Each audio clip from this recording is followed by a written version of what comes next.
Hey, everybody. Welcome to the Major League Minute podcast, sponsored by yours truly, Doc and GMP, also known as Gina Mancuso-Prasowski. Make sure you subscribe to our YouTube channel and then follow us on Instagram. And are we on TikTok? Yeah. TikTok. We're giving it a shot. So follow us on TikTok. First TikTok account ever. So here we are. Thanks for being on the Major League Minute podcast with me. I really, truly appreciate you being here. Thanks for coming to my house. Hey, this is what we're doing. Hey, look at the backdrop. Look at the ball. We're just happy to be here. Glad that you're tuning in to the podcast as well. The whole purpose of what we're trying to do is I wanted to give my input from a fan's perspective. We want to get your input from a player's perspective, and then kind of see where this thing ends up. And hear the fan perspective. Yes. We want you guys to be just as much a part of this conversation as us. Yep. And how do they do that? Comments. So do you have to subscribe to our YouTube channel? I mean, ideally, that would be the best. You got to follow us on our Instagram and TikTok. All of the above. And comment. And then leave comments. And that's like. How, and share. Is this how the game's played? Look at us. We're out here. We're figuring things out. So I think if they just leave comments, we'll read everything. There will not be a comment missed. Pinky promise? Or what do we do? How does My it go? broken pinky? My bad. Pinky promise. I can hook it. But I can't go straight. Hey, but seriously now, we have the GOAT here. Nebraska volleyball, Gatorade All-American. Were you an All-American at Nebraska as well? Gatorade National Player of the Year. Bad. And same then thing. All-American. It is the same thing, essentially. Multi-year pro and a PVF, which takes us to our first point. Well, why don't we talk a little bit about where this podcast came from, why we decided to do it, why we wanted to do it, and what we hope, what outcomes we want from each episode. There's just a lot of questions out there, which we'll dive into, of why the PVF is now the MLV. So a lot of people approach me and ask, what does this mean? What does this look like now? What will we expect? It's just a lot of questions. So you and I put our ideas together and we're like, let's just talk about it publicly. And that way we can answer hundreds of questions at once. Hundreds of questions. Literally. So this was a transition. Now, you were the inaugural player for the PVF, or what were you, the first franchise player? I was the first franchise, yeah. For the Omaha Supernovas franchise, which went on to win the inaugural PVS championship, and you were a part of that. Mm-hmm. And what'd you get out of that? I know you guys split a milli. What else? Did you get a ring? Did you get a necklace? Did you get a holiday ham?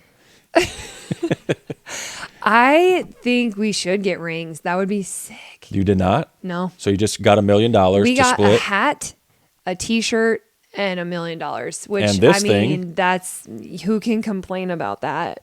So that was the inaugural year of the PVF. You guys won that. Then the second year, who won? Orlando. Orlando. We were at that one. That was in Las Vegas. Supernovas were in the Final Four, lost in the opening round of that. Why'd you bring it up? Sorry. And then this year, now we have the MLV, the Major League Volleyball, which over the last 6 months kind of seems like it's taken shape. So they really made the announcement back in March, which was kind of like, whoa, controversial, because it was in the middle of the season, the PVF season. And so it really truly put a target on Omaha Supernova's back. Everyone in the league wanted to then beat us. And it's like, why? I mean, we're just trying to elevate the sport. I think a lot of that was misinterpreted, because I think a lot of people were like, oh, Omaha, they think they're so much better than us. But why do you think that? Because you guys won the first year, or why do you feel like that was probably a combination of that. Obviously, being the reigning champions, I think we automatically have a target on our backs. But when we made that announcement in March, so the middle of the PVF season, earlier this year, I think it just made the target even bigger. Okay. Again, because people were like, why would you leave us? And I think it was just misunderstood. Okay. A lot of people just misinterpreted our purpose, our goal. And it was to really just elevate the sport, make sure that this league is long lasting and the highest quality and the most professional. And so that's kind of a nice segue into why the PVF then merged with the MLV, which that was up in the air for the longest time. Like everybody was in the dark. Right. You mean after the season ended? Yeah. And then there was a season or a time of nobody really knew what was going on unless you were behind even the the scenes. players, like it was a complete standstill by every single person involved. So the season, Orlando took the championship in May. I think it was like May 16th or something. And from that day on up until, oh gosh, I probably should have figured this out. It wasn't until like September or October. Yeah. Right? With the season We might knocking on the door in January. Yeah, And we might need to fact check me, but Okay. that's when they finally announced something that, okay, the MLV is now the PVF. And it's like, what in the world was why did we have to wait that long for that Right. information? Now I know why. I mean, there's a lot of T's to cross and I's to dot. T's to cross. Yep. I's to dot. Got it right. Good. So then we basically now have the MLV, which is a reincarnated or a more refined version of the PVF. PVF Yeah. or F'd. PVF. The PVF. The PV got F'd. That's hilarious. The PVF is now. It got PVF'd. Now it's the MLV. Now it's the MLV. Yes. So in simplest terms, I think all that happened was a refinement. So it's not like the PVF was just like gone, you're out of here. We took the PVF and the MLV ideas and we merged the two to only elevate it even more. Absolutely. So, back to what I said, it's like the whole goal is just to elevate the sport and the product. We want it to be here forever. We want it to be here until the end of time. We want it to succeed. We want people to fall in love with it. We want people to cry and sweat and bleed over it. You know, like we want it to be the best league in the world eventually. Admittedly, I don't think we're there yet as far as, let's just say, obviously, historically, we're not there yet. I mean, we're competing with teams like Italy, Turkey, Brazil, who have been around for years and years. But they're not in the same market. I mean, it's two different markets, right? Or are players still going overseas to play professional volleyball? Yes. They are? Yeah. Okay. Yeah.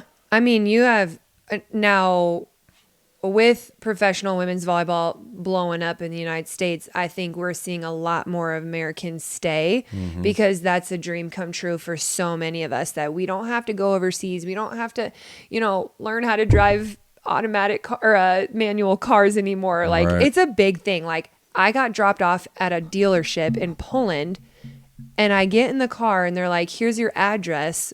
Good luck. And it was a manual car.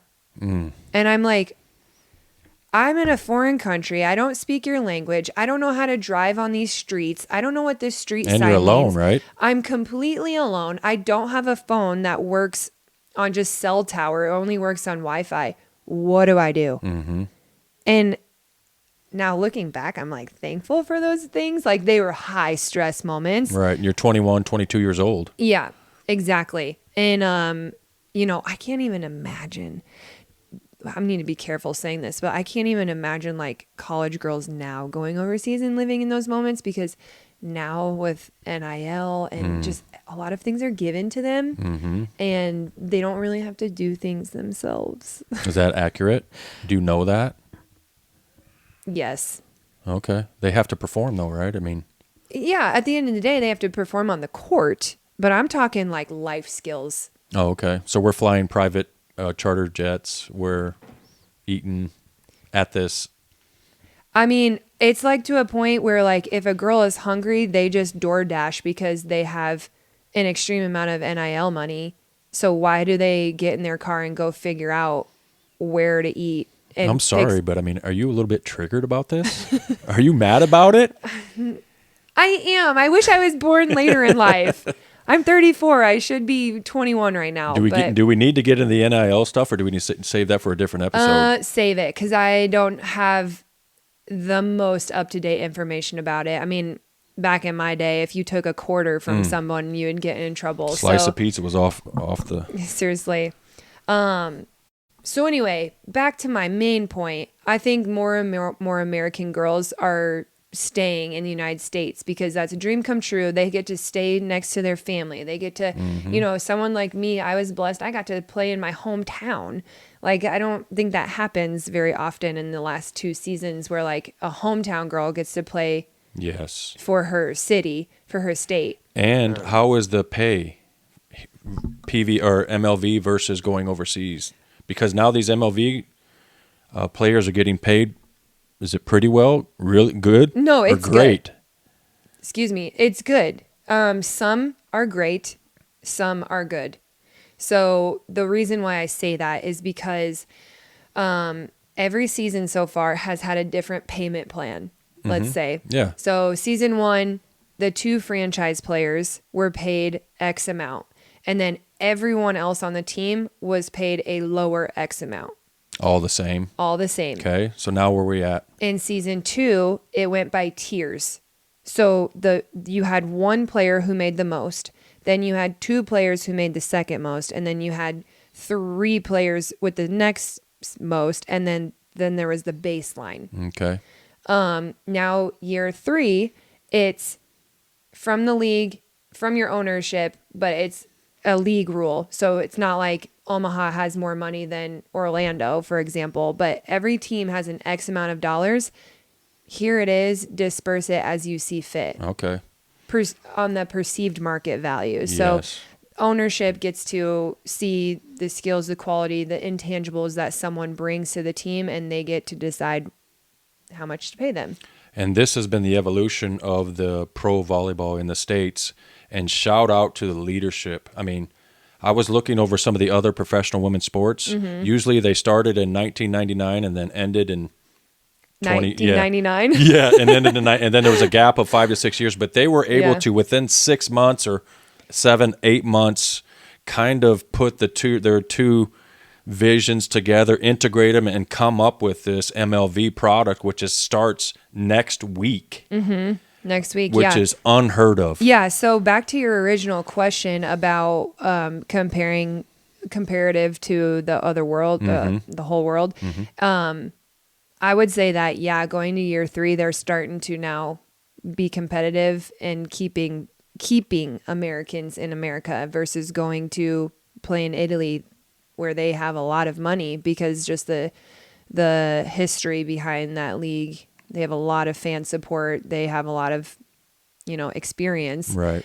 So we are getting competitive in that. Okay, in that that's regard. in the payment side of it. How about in the quality of the volleyball? Have you seen it evolve as well over the last 3 years? Yeah, absolutely. I think like literally everything, this is evolving, this is refining. So whether it's talent, whether it's attendance, whether it's venues or ownership. I mean, literally every avenue of this league is just improving year after year. I think they take notes, which is good. And they're humble. So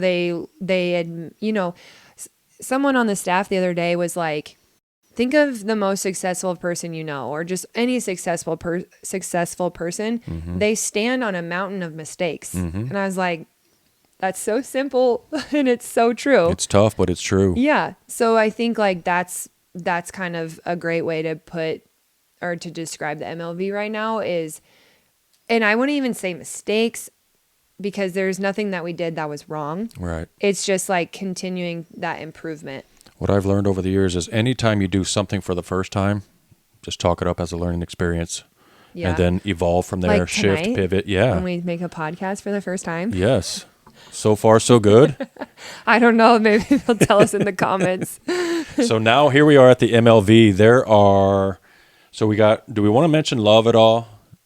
Let's. Okay. So Sure. we have the MLV product. Yeah. We have the Love product. Because this is a huge question. I mean, right. everyone It's the elephant in the their room. mom is like, so Gina, like, are you guys a part of Love or does Love play PVF at the time? Or Hey, MLV? maybe they should. Maybe the winner of the Love should play the winner of the MLV. I would love that. You know why? Because that only just helps the sport. Elevates it. It helps the sport. and it helps the support of the female athletes. It has taken several years for, I'm just going to speak for volleyball, although we will get into other sports, but like to gain the recognition and the support that it deserves. I mean, we were talking in private earlier, but like volleyball, sorry, you guys, but volleyball is the best women's sport. It is. It is. I mean, and Hands down. It's like, it's not even opinion. It's like fact. And I can back that up with attendance numbers. We can dive into that. What are they? So for Omaha Supernovas, Okay. in season 1, we averaged 9,600 people in an inaugural season. Like they announced in June is when I got hired, and the season started in January. So 6-7 months. They had 9,600 people on average at every home game. In year 2, that number jumped to 11,000. Okay. Season 2. Yep. Let's compare to the WNBA. Oh, are you going to go there on? I'm absolutely going to go there. I'm not trying to be disrespectful or like, it's a hot take. Sure. I don't know.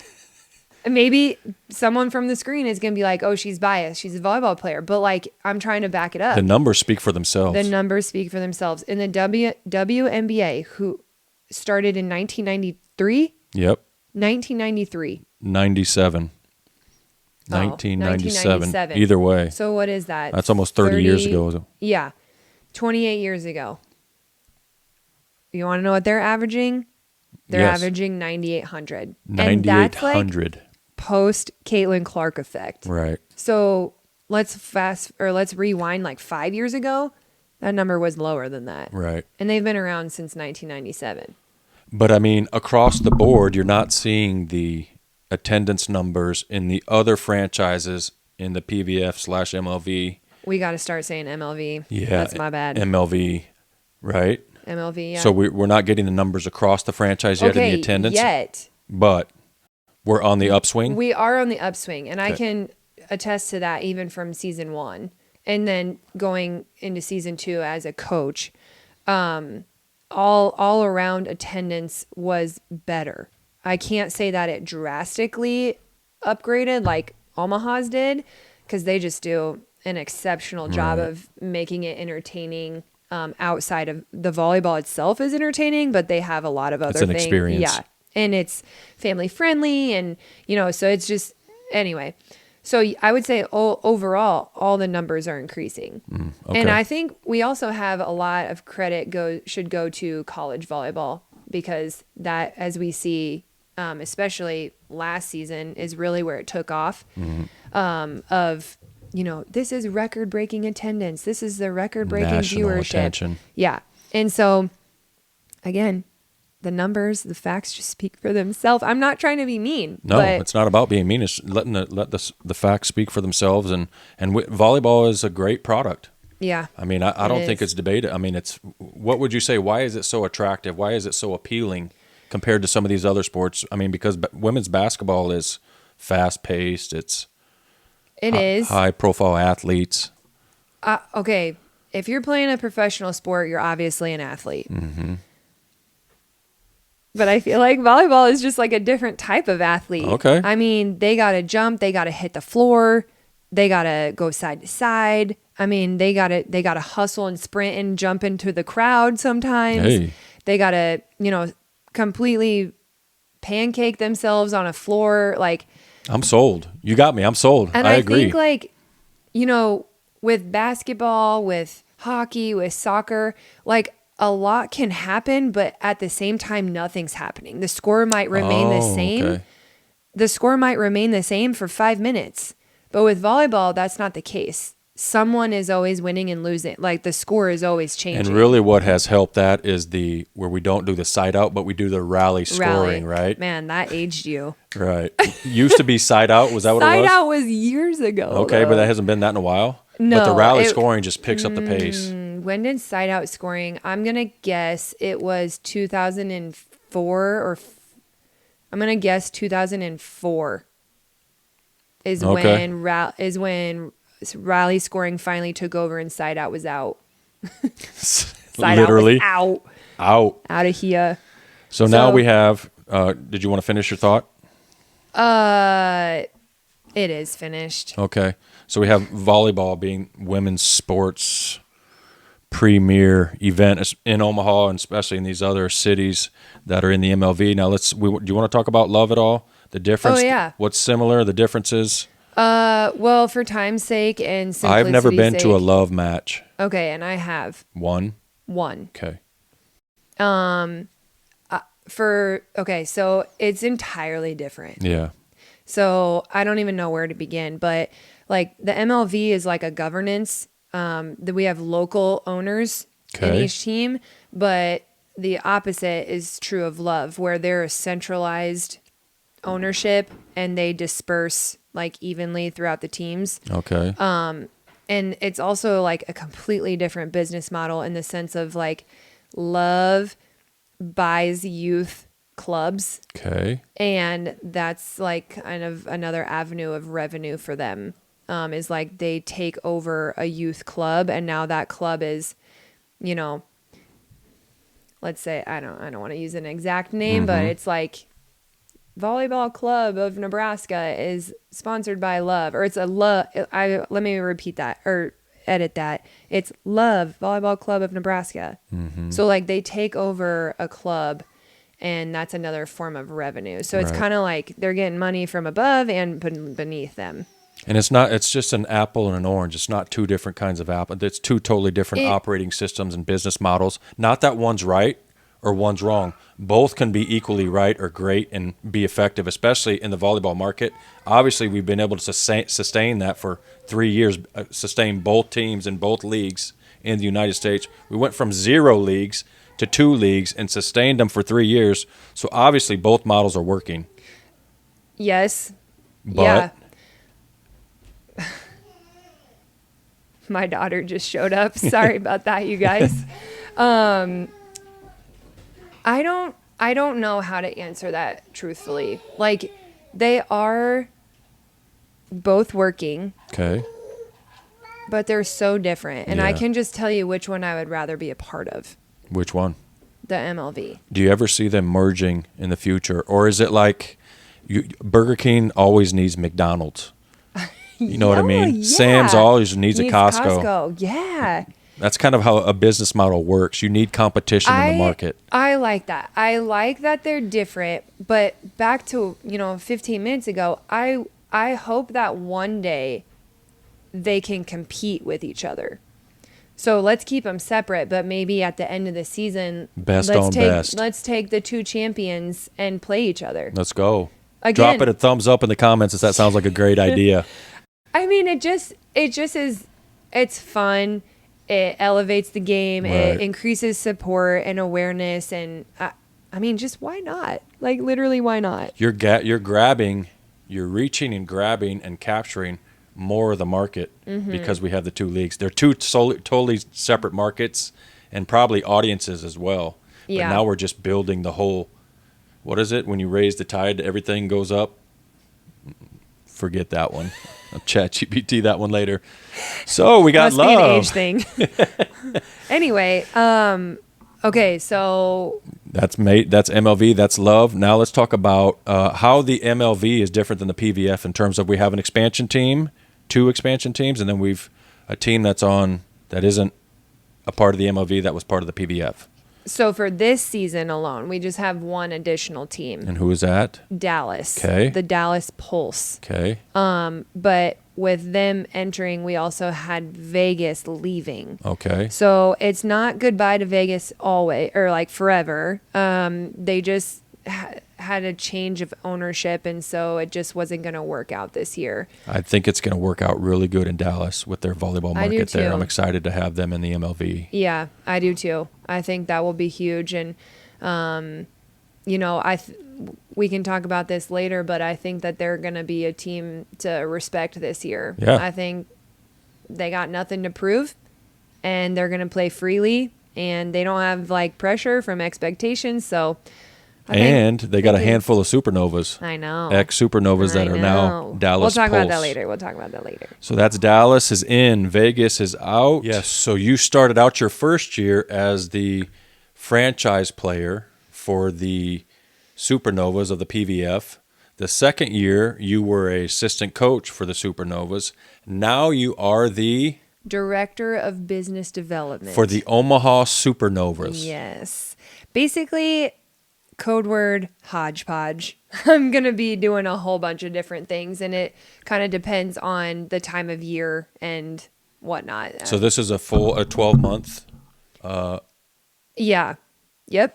job I'm responsibility. officially an employee. Okay, Yeah. and as the director of business development, what is your main responsibility? So right now I'm very sponsorship focused, Mm-hmm. and so it's really fun. I mean, truthfully, it's sales, right? Like I've never been in sales, so Right. like it's a new experience for me, but I say that and I don't want to be cheesy, but like it's super easy because It's easy being cheesy? it's easy being cheesy. It is so easy to have conversations with businesses and companies or, whoever right now because I believe in this product so much. Yes. It's so entertaining. You've been involved on 3 different levels now. Yes. Nobody knows it better than you do. And it's so beneficial to them. Yes. So like it's a very easy, let's say, sell. I don't like that because it sounds salesy. Well, but the product it's- sells itself. When you have the best product on the market, it'll sell itself. Yeah. And from season 1 to season 2, we had a 90% retention rate with our That's sponsors. incredible. So again, speaks for itself. And so I love having conversations with people right now because it's like, I mean, it's very easy for me to talk to them about it because it's such a great product. It's so entertaining. It's family friendly. I mean, it's a great thing for people in Nebraska to do in the dead winter here.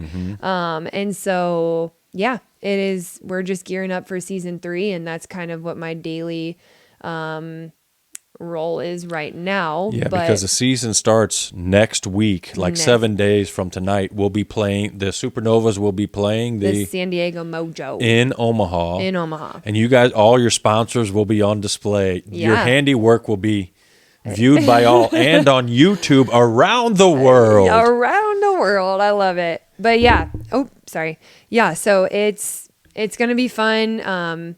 I cannot believe it's only 7 days away. Don't give us any more hints. We'll cover that in the next episode. Some of the special Okay. things they're doing on opening night for the Yeah. Omaha Because it's only Supernovas. going to be more entertaining from here on out. So. Right. So that's what you're doing now as sponsorship. What also is involved in your role there?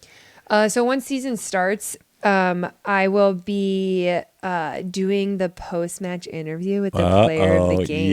Yeah. On You already the got your Jumbotron. questions? No, I am actually the most nervous for that. That'll be fun. I mean, I have plenty of experience answering questions, but I've never been on the other side of the microphone. it's much so- funner answering the questions than it is trying to think of what, asking them than it is answering them. Yeah. Why don't you tell them a little bit about your first experience asking the questions at the Okay, Supernova? to my defense, they gave me like 30 seconds heads up, like, hey, you're about to do this interview. Ready? Ready or not, here we come. And it was on the draft night. We had a special draft party. Yes. That probably 500. How many people showed up to that? Hundreds. Easily 500. Yeah. And so my first interview was with Kiara Reinhardt. Okay. And in the first 10 seconds that I was speaking, I was like, hey, everybody, this is Gina Prasosky with the Omaha Supernovas. I'm here with Kira Knightley from Creighton. And I was like, oh my gosh, start over. I was like, cut. And poor Kiara was like trying to be so nice. And she was like just smiling through it all. And I was like, no, cut. We're starting over. I don't care. Well, this is going to be fun to see you live on the TV, on the radio, I can't cut it on the Jumbotron. on so. YouTube. It's going to be a great experience for you. I'm Wish me actually luck. looking forward to seeing you in your new role with the Mm-hmm. Supernovas. Actually looking forward to next week when the Supernovas take the court in Omaha, Nebraska, as well as all the other teams in the PVF. Does everybody play next week? Yes, it's not. Everyone doesn't play on Thursday, but Okay. Thursday there are matches Thursday, Friday, Saturday, and Sunday. Ooh, it's finally here. It's going to be game time. Hey, thanks for spending the evening with us, or the day, or whatever time of day you're listening or watching this. We really appreciate you tuning in. Why don't you subscribe, hit the subscribe button to the Major League Minute podcast, and then follow us on Instagram and TikTok. And with that, we'll see you set. next time No, on the we pod. gotta set. We gotta set it we'll out. always end. We gotta show people Should we how start good you or are at end with setting. this? Oh, we can finish. It's fine. Okay. How about my tennis elbow? So we just got done playing volleyball, by the way. And she still has it. I just said, at a minimum, I think you need to play professional women's beach volleyball. Beach If would you be a agree with that, why don't you give us a thumbs up? Why don't you give GMP a thumbs up in the Stop. comments? Stop. Have a good night. Bye.